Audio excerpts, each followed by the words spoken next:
For instance, when I listen to GuanDian, the video from Mr. GuanDian, I do what I can to not really use subtitles or the transcript, because if it's in Chinese Mandarin and you're talking to people ordinarily, you don't have any transcripts.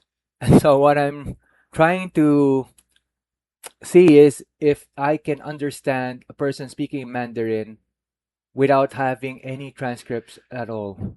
And I think his videos are a lot more helpful than other videos, especially if you compare his videos to news, like the one from CCTV, mainland China, or Deutsche Welle Mandarin, or Taobao Mandarin, certain videos of Taobao Mandarin where you don't quite figure out immediately what they're trying to convey without using any subtitles or not looking at the transcript.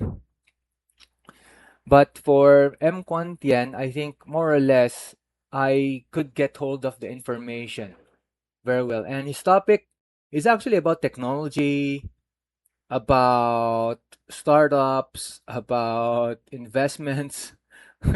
Pretty interesting topics.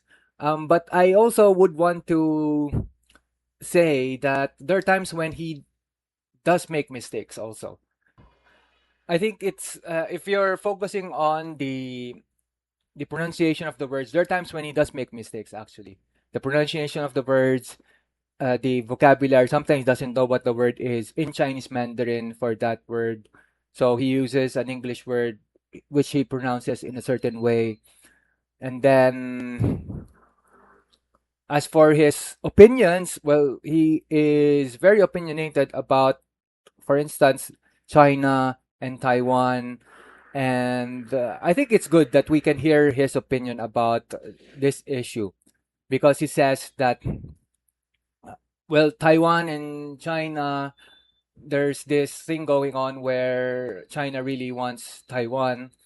But he says, M. Quantian, that, well, he thinks that Taiwan has to be Taiwan because once China takes over, then there would be more people. There would be more people who aren't doing anything. So it will be a problem for Taiwan if you have to, I mean, you have to take in all these people who aren't contributing. And that's why he says that it's gonna continue to be an issue. So it's really also informative to know the opinion of a Taiwanese, for instance, about it. Because we also can see from the media that there are certain politicians who are very active in engaging with China, mainland China in particular, to be able to form some kind of relationship and have a stronger tie with each other. Whereas previously it wasn't really like that. They were very much against uh, the the Chinese mainlanders. But we also know from Sao Paulo that it is already a given that Taiwan is part of China.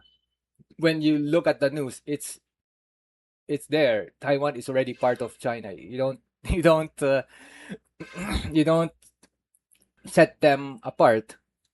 But again, we also would want to know what the Taiwanese feel about it.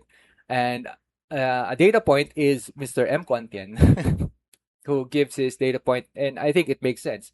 If you had so many people and you got another group of people who are working, the rest aren't, then it would be a problem. All right, so I think that should be enough. Thanks for joining me. We'll see each other soon.